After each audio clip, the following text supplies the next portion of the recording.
Welcome to Embedded, the show for people who love building gadgets. I'm Alicia White, possibly joined by Christopher White, and today our guest, I'm quite excited, is Princessa Anakin, the kitten most cute. Hi, Anakin. Thanks for joining us today. Annie, could you tell us a bit about yourself?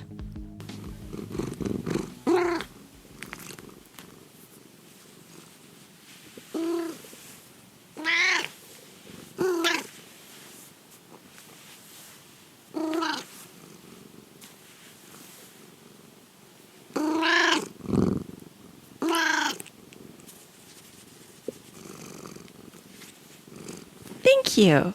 Did I get your title correct? So, what got you interested in engineering?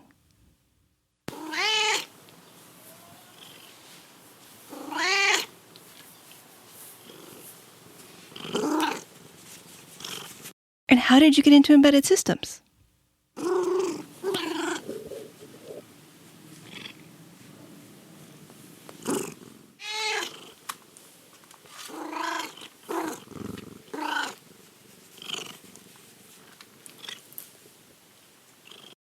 Is that a path you'd recommend for others?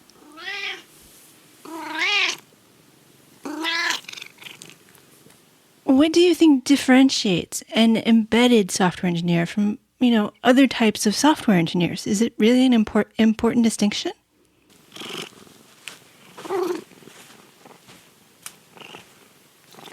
Do you find it difficult to continue working when you know you're only paid in dry kibble?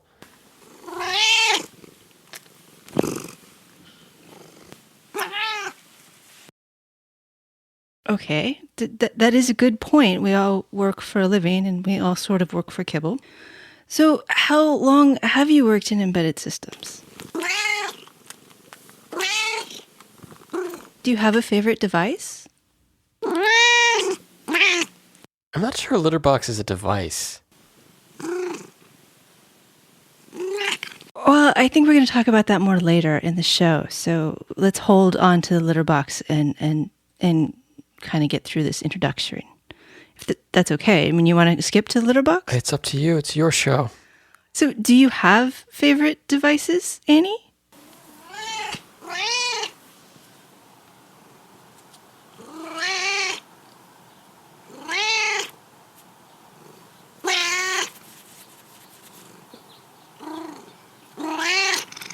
Oh, no one can disagree. Those are fascinating. But did you work on them?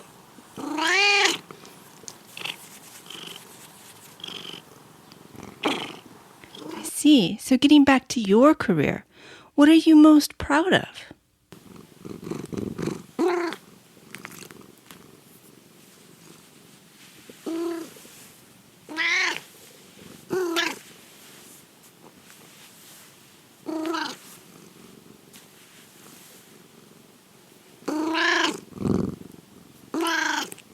I'm pretty sure that Elon Musk is the Elon Musk of Earth, so I'm not quite sure where you're going with that one. Maybe we should move along. We hear a lot about the Internet of Things. What do you think of it?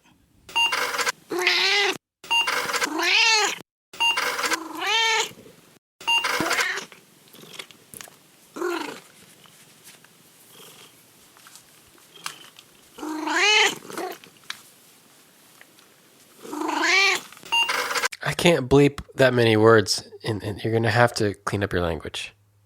Yeah, this is sort of well, not necessarily a family show, but more that we don't want that explicit sticker. And no, we have never connected your litter box to the web.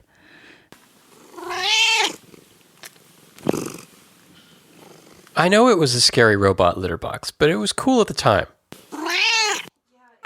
Yeah, it was pretty cool. I mean, it automatically cleaned the litter.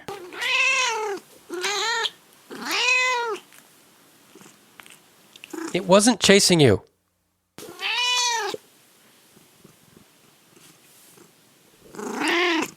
And no, we don't intend to connect your current litter box to the web. Why would you want that? What would be the benefits?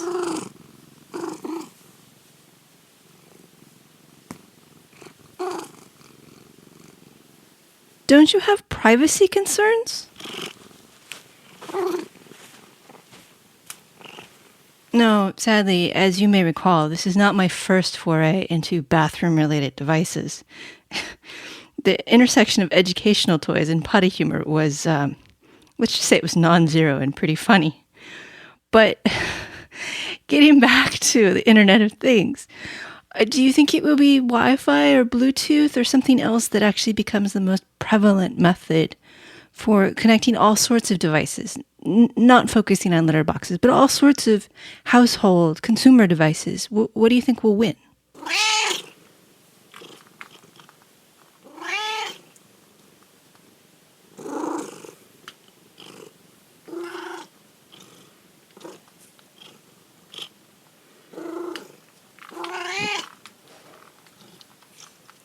Do you think it will all be tchotchke devices that aren't really useful? Or do you think we'll get to a real Internet of Things that helps people?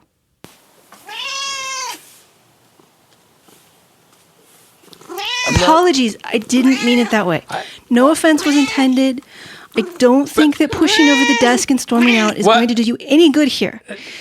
Here, why don't you play with the headphone cables a little bit? See the coiling? Ooh, I can make it bounce. There. I understand you're upset, but I don't think...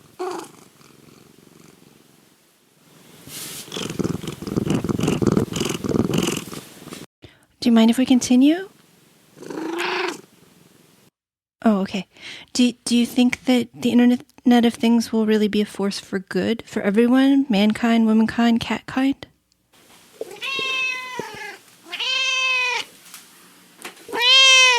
Well, no, obviously not dog kind. They aren't sentient. Oh, I know. Zoe's pretty smart. So maybe she's a cat under that beagle coat.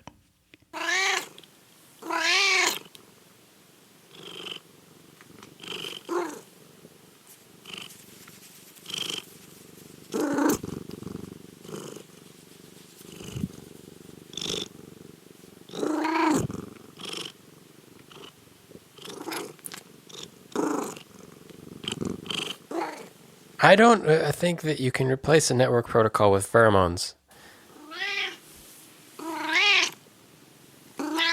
The Internet of Sniff is actually a really good idea, maybe. For those of you with better senses. Do you think we need more or better standards to make this sort of Internet of Things that smell work?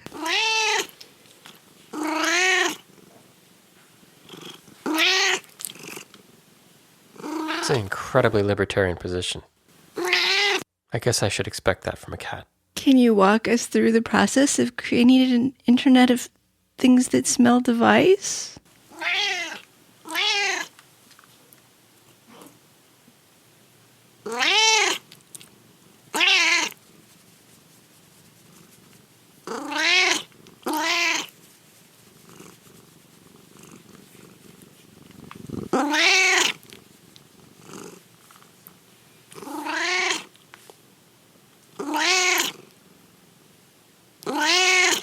That's disgusting. I've said in the past that security and ease of use are natural enemies, and that making configuration more difficult is required as you make the system more secure. I'm not sure that's the way to do it, but do you agree with the general sentiment? Do you think that the devices in general will be better for the user if they're connected? And what about this magical feeling that we hear so much about? Are you a proponent of that?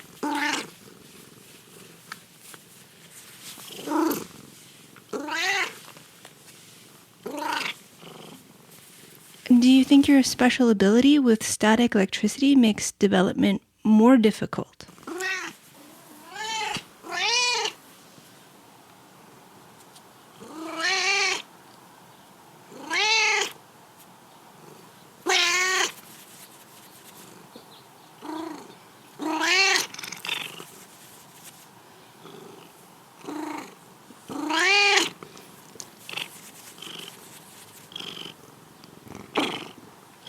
That came up briefly in the last episode. I was thinking about making it a regular question.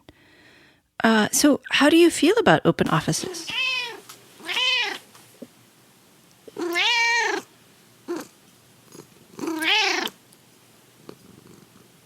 I agree with the vehemence, but I'm not sure you've worked in a crowded office. I'm not sure you have any bearing to talk. Actually, have you ever worked on a team? With a team?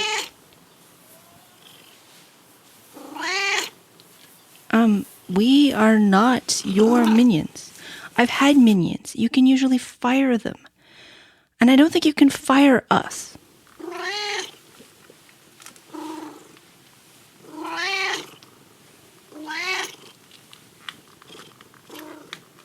That's a pretty speciesist statement.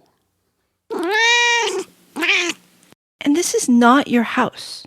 Fine, you are correct. I do not want vomit in my shoes, so I will agree that I am your minion. Chris, can you edit that out later? So, changing subjects, where do you see yourself in the future?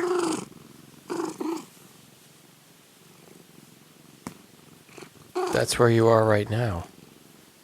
Okay, is that a 2-year goal or a 20-year goal? I'm not sure you understand time. Do you believe you'll remain in technology in the long term?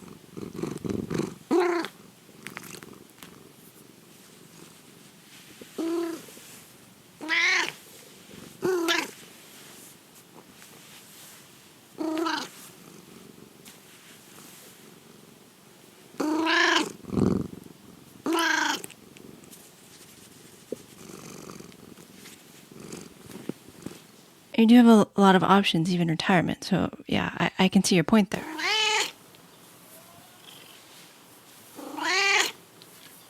How do you stay current with the constantly changing options in hardware, software, and programming? I mean, what do you do?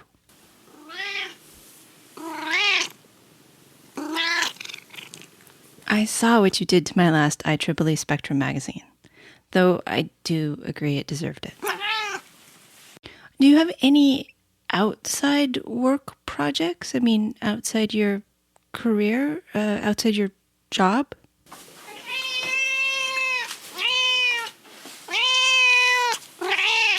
Yeah, I understand you went outside once and you didn't like it. That's different. So do you think it is important for engineers to have personal projects, to work on things outside their jobs, outside their paid positions?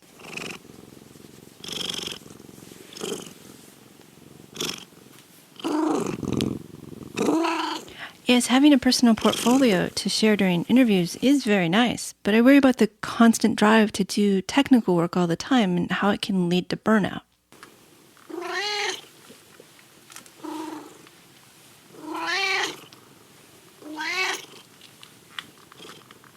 Do you find it difficult to get that much work done when you sleep 22 hours a day? You talk about a lot of things you've done, but I haven't seen the ramifications of these things. I've seen them. Well, thank you for cleaning them up. And you are correct. I guess we were a little disingenuous with Dennis last week when we talked about the maker stuff. Chris and I don't do a lot of after-work work. Occasionally, but not as often as some people think. And I guess we have this podcast, and it's been extremely helpful with learning about new technologies and new ways of solving problems. And so we do this stuff. It isn't technically a maker project, but it has some of the same elements, letting us talk about technology, making us more part of the community, even giving us an online presence with some personality and some dimension.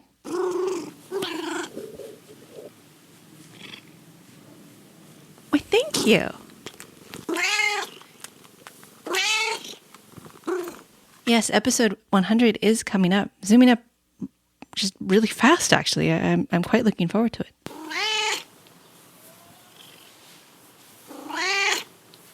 I have enjoyed talking to the people very much. I've made new friends.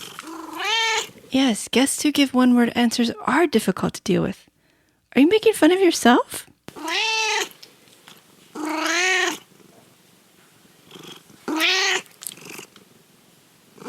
Despite living with you for over a decade, I didn't realize you had such a wry sense of humor.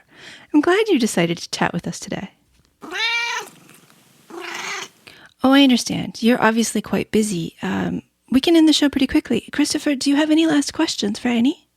I do have one final question. You've done a lot of work with lasers. Have you found that to be rewarding? They are difficult to catch. Well, thank you. So what about you? Do you have any last thoughts?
Oh, I agree. I grew up with just say no, so I see where you're coming from.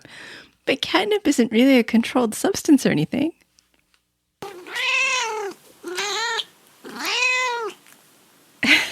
Okay. You know more about it than I do. Thank you for sharing your wisdom for the whole show and for that. My guest has been Annie, our cat. Her full name is Princessa Anakin, the kitten most cute. I appreciate almost all she does for us.